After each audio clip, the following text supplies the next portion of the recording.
was far more horrific than you can imagine. A man tied down. His lungs are fighting for air. His body was twitching from blood loss. His intestines burned in front of his eyes. And the crowd cheered. This wasn't justice. This was a message. William Wallace wasn't just executed. He was dismantled, humiliated, and scattered like garbage across a kingdom. The English didn't want him dead. They wanted him erased. But what happened that day still stains history, and it was far more horrific than anyone was prepared to witness. Background on William Wallace, 300 words. William Wallace was born around 1270 in Elderslie, Renfrewshire, Scotland. Scotland's king had died without an heir, leaving a power vacuum. Edward I of England saw his chance and moved in, forcing Scottish nobles to swear fealty. But not everyone complied. Wallace, a lesser noble or landowner by most accounts, was one of the few who chose resistance over submission. Very little is known about his early years. He wasn't royal, he wasn't rich, but he could read, unusual for the time, and he could fight. Wallace's rebellion started small: local skirmishes, ambushes, and hit-and-run tactics against occupying English forces. But after killing the English Sheriff of Lanark in 1297, Wallace's name exploded across Scotland. He became a rallying point, a leader not by blood, but by fire. Later that year, he co-led the Scots to a stunning victory at the Battle of Stirling Bridge. It was brutal, tactical, and humiliating for Edward's forces. Wallace was declared Guardian of Scotland, making him the nation's military leader. But his success was short. In 1298, Edward retaliated. Wallace lost at the Battle of Falkirk and was forced into hiding. Over the next few years, he faded into the shadows. Betrayed in 1305 by a fellow Scot, he was captured and delivered to the English. He wasn't tried, he was condemned. Branded a traitor to a king he never recognized, Wallace was sentenced to the most extreme punishment available: to be hanged, drawn, and quartered. He died without confessing, apologizing, or begging. To the English crown, he was a criminal. To Scotland, he became a martyr, a ghost they could kill but never silence. He wasn't a king. He had no crown, no army of nobles, no divine right. William Wallace was a landless knight, a second son, trained to fight, not rule. But in 1297, when Scotland burned under English occupation, Wallace lit the match that started a war. He killed the English Sheriff of Lanark with his own hands, not in battle, but in retaliation. It was personal, bloody, precise, the first in a long list of English dead. Then came Stirling Bridge. An English army that was larger and better equipped was crushed by Scottish rebels using strategy, terrain, and fury. Wallace didn't just win, he humiliated them. That day, he became more than a symbol of rebellion. England called him a traitor. Scotland called him guardian of the realm. For a brief moment, he held the fate of a country in his hands. He wasn't born into power, he carved his way into it with steel and fire. But power invites enemies, and Wallace had no patience for politics. He refused to bow, refused to compromise, and that made him dangerous. After the defeat at Falkirk in 1298, the tide turned. Nobles began to withdraw support. The crown placed a price on his head. His name vanished from official records, but he didn't stop. For years, he vanished into forests, struck English convoys, burned supply lines, and assassinated officials. Every time they thought he was dead, another body turned up with Wallace's fury carved into it. He wasn't fighting for a throne. He was fighting to make sure no Scotsman ever had to kneel to an English king again, and that made him a problem no crown could ignore. Edward I, the Hammer of the Scots, saw Wallace not as a rebel, but as an infection, an idea that could not be bargained with, so they stopped trying to capture him for negotiation. They wanted him caught for one reason only, so they could destroy him slowly, piece by piece. Before we move on, we want to thank you for listening. We really like making these videos and would highly appreciate it if you subscribe to our channel. Thank you. Let's move on. They didn't find him in battle. They didn't catch him in the act. William Wallace wasn't taken by force. He was sold. August 1305. After years of evading capture, he was cornered near Glasgow. No swords were drawn. No soldiers stormed the camp. He was handed over by a man he trusted. Sir John de Menteith, a Scottish knight, born of Wallace's own soil, brokered the betrayal.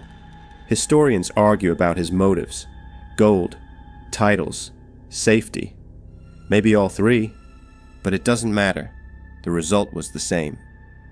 Wallace was shackled like a beast and dragged to London as a criminal, a traitor, a warning.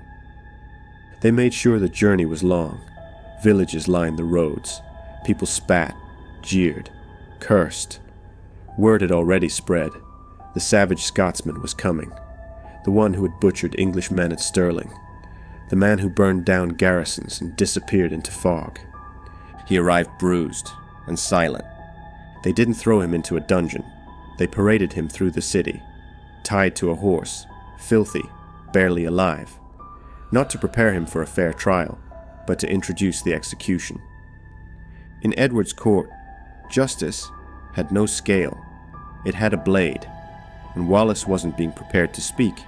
He was being prepared to bleed. The charges were treason and murder, waging war against the crown. The irony was that Wallace had never sworn loyalty to Edward I. To him, there was no treason, only resistance. But the legal truth didn't matter. They wanted to show every rebel in Scotland what defiance would cost.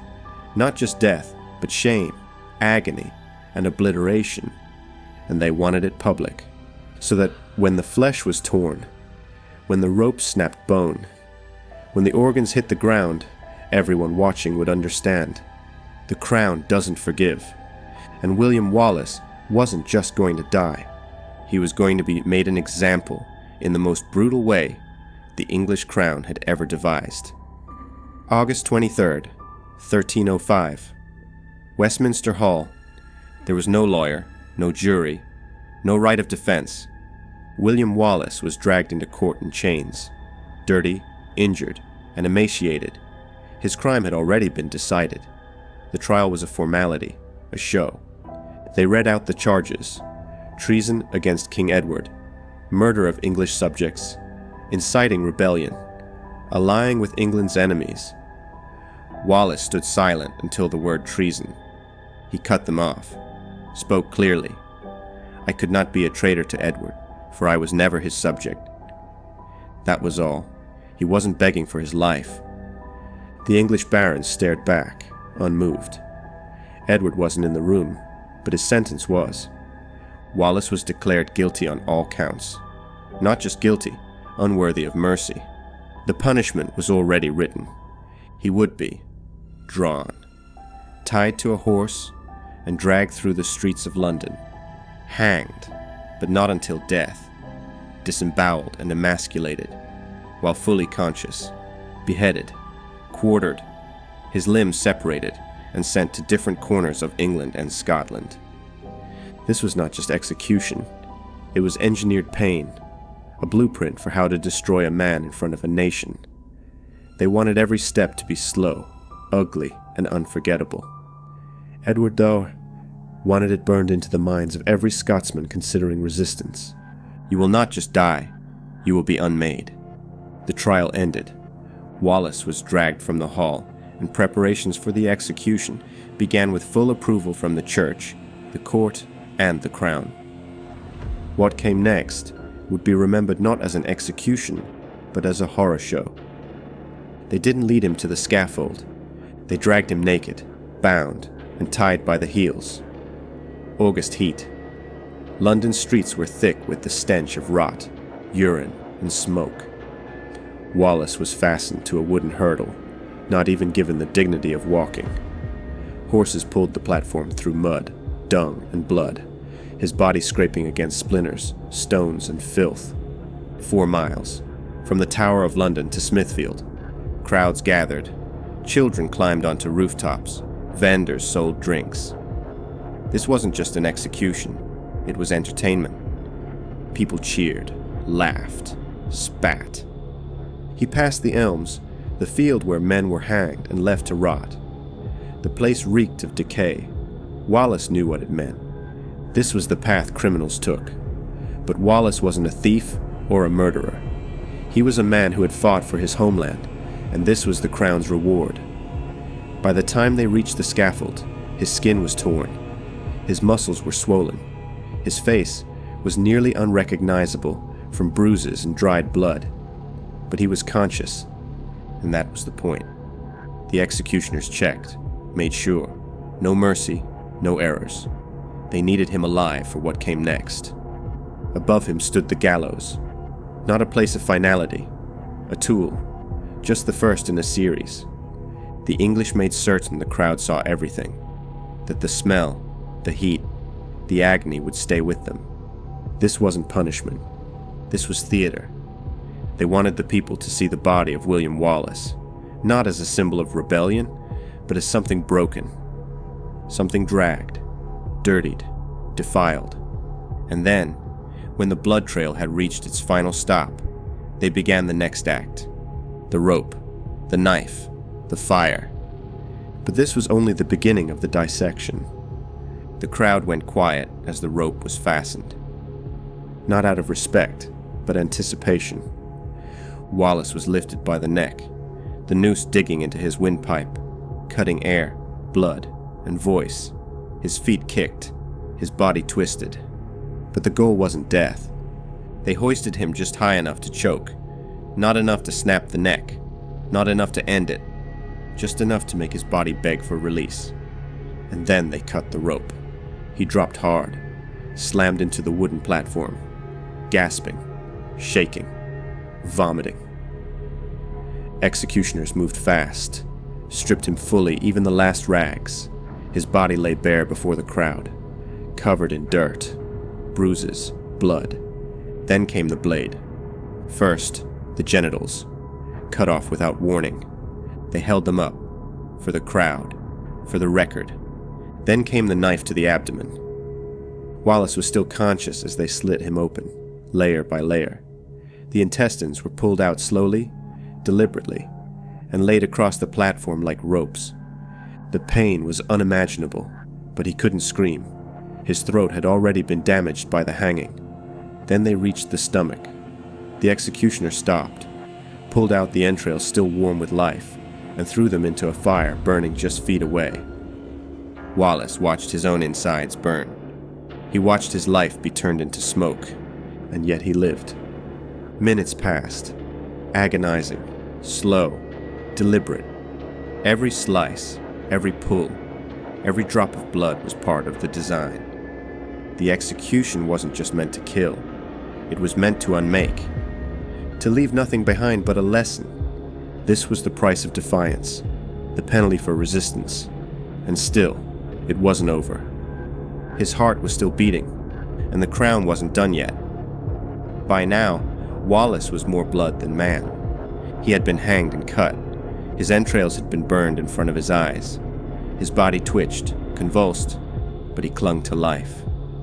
And that was exactly what they wanted. The axe was brought out next, not for execution, but for removal. They forced his body still, tied what limbs remained functional. He was too weak to scream now. His mouth moved, but no sound followed. Then came the knife to the chest. The executioner didn't strike down, he cut in, found the rib cage, cracked it open, pulled the heart from inside. It was still beating. They held it up, a fist-sized piece of raw humanity, pulsing in the butcher's grip. The crowd erupted with applause. The body was still breathing when the knife went to the neck. No clean cut, no swift swing. They sawed through sinew and spine like they were carving meat.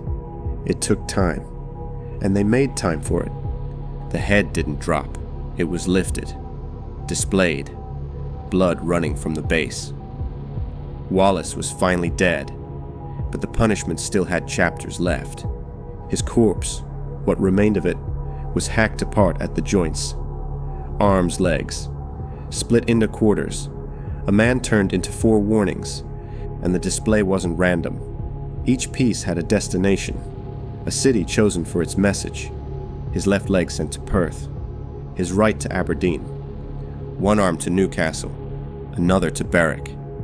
His head, boiled to preserve it, was placed on a pike atop London Bridge as a signal, a permanent reminder that no rebel walks away intact. This wasn't an execution, it was engineering, the construction of terror. And even in death, Wallace's body was forced to serve the crown, piece by piece, road by road, warning by warning. There was no burial, no tomb, no prayers. William Wallace's corpse was not laid to rest, it was dismantled. Once his head was severed, his body was dragged from the platform and divided. Not poetically, not ceremonially, just hacked. Limbs pulled apart with axes and blades, the executioners working like butchers in a slaughterhouse. Each piece was handled like evidence. This was logistics, not grief.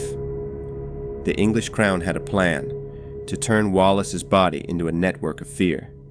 His head, blackened with tar and boiled in brine, was mounted on a long iron spike and displayed on London Bridge. It greeted every traveler entering the city, every merchant, every soldier, every child. The face was barely recognizable, skin melted, features shriveled, but the name was clear. Everyone knew who it was. The English laughed. Some threw coins at it, others cursed it. But in the silence between steps and stairs, some Scots wept. The right arm was sent to Newcastle, nailed to the gates facing the northern road, the path most Scottish raiders used. The left arm, nailed in Berwick, a former Scottish stronghold now held by England. A message: your freedom died here. The left leg, shipped to Perth, hung from the town walls, where Wallace had once found allies. The right leg, delivered to Aberdeen, a city that had quietly watched Wallace's rise and did nothing. Each piece was nailed, chained, or hung where it would be seen. High up, public, left to rot in the wind and rain. Birds pecked the bones, flesh blackened, joints cracked open. It didn't matter. The remains weren't meant to last. They were meant to stain memory, to remind every passerby. This is what becomes of those who challenge the crown. No relics were left behind, no finger bones for rebels to worship, no ashes to scatter. The execution didn't just take his life, it took his afterlife. Wallace's body was turned into a map of humiliation, his death into a lesson taught by Lim, and the message traveled further than his army ever did. The body was gone, the head decayed, the limbs rotted where they hung, but William Wallace didn't disappear. In the months after his execution, English forces tightened their grip on Scotland, garrisoned towns, seized lands, silenced dissidents. But silence doesn't mean peace, because Wallace's death, as brutal and complete as it was, didn't kill the rebellion. In fact, it did the opposite. The stories spread faster than the armies. They told of a man torn apart, but unbroken. A man who never begged, never bowed, never betrayed his cause. Farmers passed the tale down in whispers. Children heard it at night. Rebels invoked his name before battle. Wallace became more powerful in death than he ever was in life. And within 9 years of his execution, Scotland had a new leader, Robert the Bruce, who would do what Wallace never could, defeat the English crown at Bannockburn. But Bruce didn't rise alone.